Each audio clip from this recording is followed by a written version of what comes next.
To my dear journal, I have made great strides since I last wrote you. My safe haven grows, and I work tirelessly to do so in this endless storm.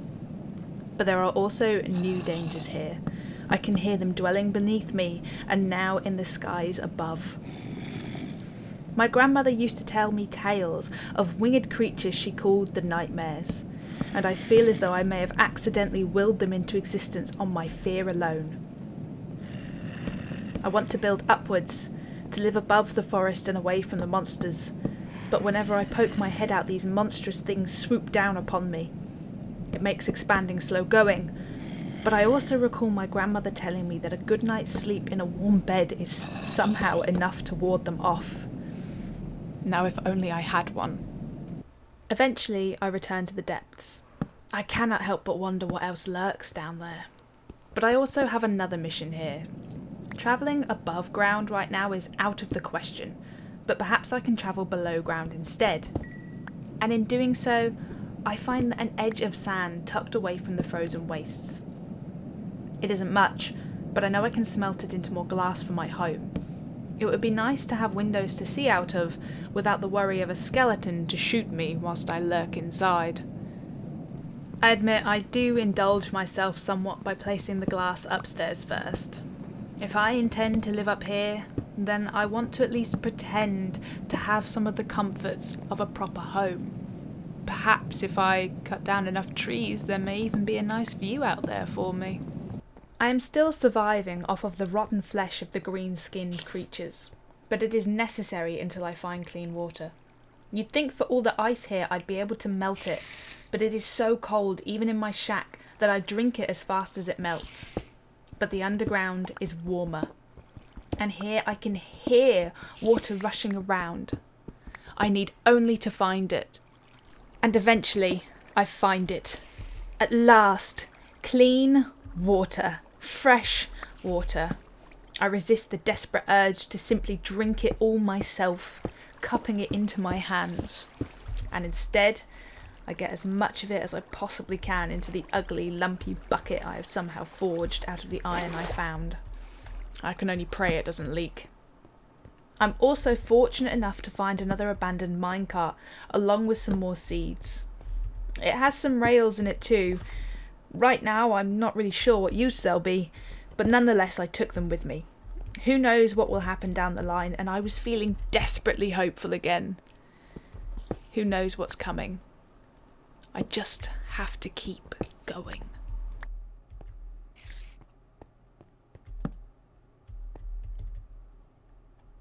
Once I was back above ground, I was able to use the spiderwebs I'd collected to create wool, but I did not yet have enough to make a bed for myself, which meant I would have to endure the flying nightmares just a little longer. Instead, I decided it was time I had some fresh food to eat. I spent some time trying to figure out just where I wanted my farm to go as well. I also indulged myself a little more and polished some of the granite I'd found and laid some of it down as flooring. Now that I had fresh water and a potential food source, I felt like it was worth maybe calling this a home. As desolate as it seemed, if this was going to be my future, I might as well make the most of it. And finally, after days and nights of eating rotted flesh, I finally had something fresh, growing, ready to eat. With my current feelings of joy, I decided to create for myself a small bedroom. It was only a simple little square and I had to break a window to make it, but it was mine. Eventually I'll finish it off and add a bed and maybe some other little comforts. As many comforts as I can get in this place. But it was mine, and that felt better than anything. I went digging past the house again, and eventually I broke what I can only assume is the bank of a small river.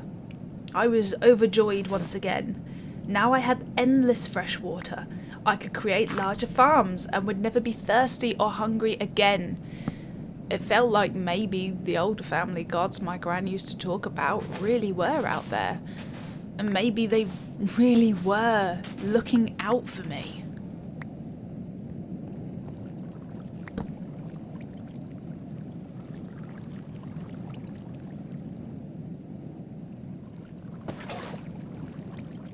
Whilst waiting for my food to grow, I remembered before people used to use automated farming, there was bone meal. I ground the bones of the skeletons I had collected and was able to encourage my crops to grow. Finally, I had wheat. I could at last make bread. I also had some beetroot to eat, and I had never tasted a lovelier thing. I finally had food. The last thing I so desperately wanted was a warm bed. Down below in the abandoned mines were thousands of those awful tiny poison spiders, but I had found their nest. It was another one of those horrific black boxes, but it was covered in enough string to make a dozen beds should I need them. I thought back. Had my grandmother or grandfather mentioned these things before? I couldn't recall. But I knew that if I used fence gates or fence posts, they wouldn't be able to reach me.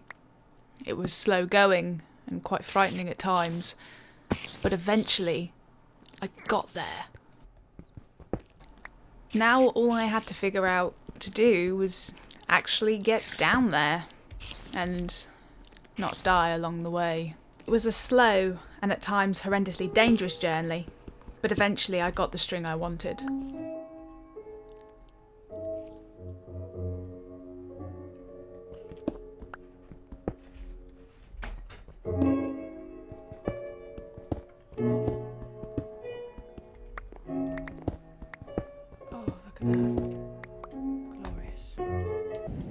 Before I made myself a bed, I had another idea.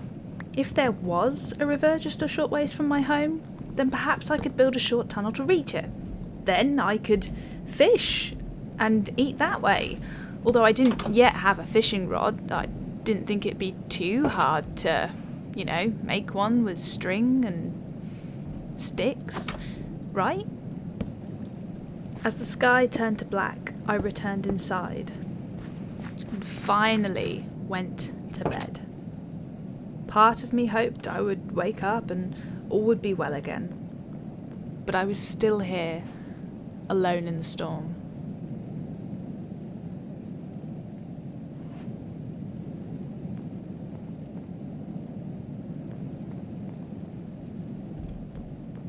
Then it was back to building our corridor to the river. What? Reaching it really was a great feeling. A river, a sign of life. Now all I needed was a fishing rod and I could have some fresh food, fresh fish. It's not quite the same as a good burger, but gotta make do with what you've got in these hard times.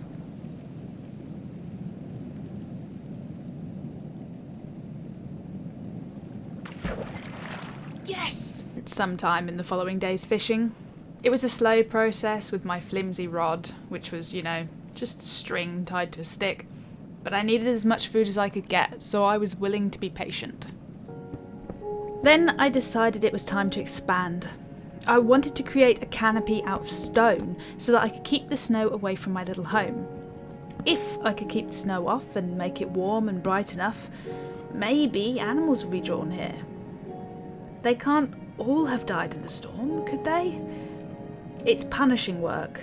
My fingers quickly turn blue, and the winds cut into my skin. But I have to keep going. I have to believe there are other survivors out there. And if I build high enough, maybe they will see me, maybe I will find them. I have to believe that. Else what point is there on going on? I feel I've discovered a new sport. Pegging monsters with snowballs is actually quite fun. That'll learn you. With the canopy growing and less snow falling, I built some stone walls to expand my safe zone. It is, like everything is now, dangerous work, but there is also a certain peace to it. I have come to think of this land as mine, given there isn't anyone else to claim it, and watching it grow is satisfying. It also allows me to gain more wood from the nearby trees. If I can make a big enough safe zone, I might consider building a new, more pleasing home to live in. This one, after all, was built of necessity, but I'm not yet so disconnected to know that it isn't very pretty to look at, and with some time and effort and less fear, I could potentially make something much more homely. In my expanding, I decided I would make myself a friend. Someone I could talk to, even if they couldn't talk back. It was an old idea from my childhood, one my grandmother used to speak about, and it brought me a great sense of joy. Perhaps I was truly going mad at this point. I was, after all alone. But perhaps a scarecrow or a little friend would make all the difference. I did it exactly the way my grandparents always taught me to do. First, you carve the pumpkin, which I was fortunate enough to be able to grow because of the seeds I'd found down below.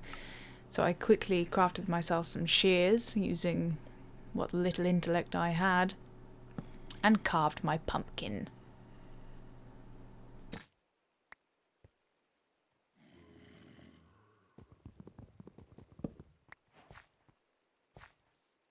With that done, I put the iron monster together. I could always take it apart later if I was going to need the iron after all, and there was plenty down below.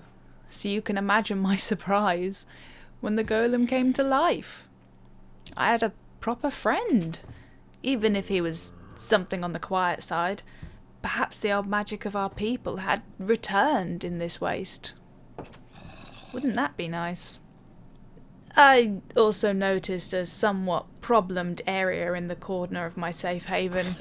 In my desire to expand, I had inadvertently given them easy access to my home, and so I had to quickly fix it. I spent a great many days expanding, be it the expanding canopy overhead or the walls that kept me safe. Maybe one day I'd block out the sky entirely. It wasn't like I could see the sun anymore. I do miss its warmth, but I'm starting to not notice the way the cold bites at me anymore, so perhaps I'm adapting in more ways than one. With my safe haven now a decent, well-protected size, I decided it was time to build myself a proper home. It would mean having to take apart my current shack, but I felt it would be worth it. I've begun to accept this new reality. As much as I cannot help but to wish it would all return to the world I am familiar with, I am realising it won't. I am stuck here, and I should get used to it. My first step, of course, in dismantling the house is to take my bed down and move all my possessions out of the way into a corner of my little hovel. Then it is a case of chopping the wood and mining the stone of my ragtag home until it is completely flattened. During this process, I also discover that my new friend is not just there to wander aimlessly. Turns out he packs quite a punch.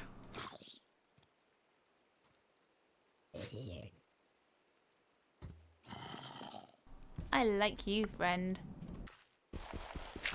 I leave some of the granite around the entrance of my mine. I should like to build myself a little hut around it so that I don't accidentally fall into it at any point, and so that nothing can climb out. At some point I should also like to place some sort of light onto the underside of the canopy. The edges of darkness up there concern me. I feel like things appear in the dark, although I don't really have much proof of this because, other than my little haven, everywhere is dark. With my old home dismantled, I started laying down the foundations of my new home. I have an abundance of the sturdy dark oak of this forest and started with that, anchoring it to the ground with cobblestone before adding the lighter oak I'd gathered earlier to fill in the gaps. My dear new friend puttered around keeping guard as I built, and his company was most appreciated in these lonely, cold times. Once I had laid my foundation down and filled in the gaps, it was time to add a roof to my new home. Once again I used the sturdy dark oak, crafting it into mismatched stairs, and then I added cobblestone stairs to protect it. Hopefully this would be enough to keep it together and protect me from the harsh cold winds of this place. But it was at least starting to feel like a home. I lay down a dark oak floor and then spent some time decorating my pleasant little home. I made some barrels for my important items, and then decided to make myself something of a kitchen with a few furnaces and some wooden decorations. It was a far cry from the home comforts I was used to, but it brought me enough joy that it didn't matter. I created something akin to a table in the far corner with a simple chair so that I might sit and write in my journal rather than lay cumbersomely on the floor aching at my back. I was able to craft iron lanterns that I could hang in and around my home, bringing much needed light and warmth. Then, as a final treat for myself, I put together a small carved pumpkin from the ones I had grown, so that it might sit in the corner and ward off any bad dreams that might come for me.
And so my little home is complete, and I feel I am slowly finding purpose here in the cold. I hope the gods will continue to smile on me. Yours, always, Rose.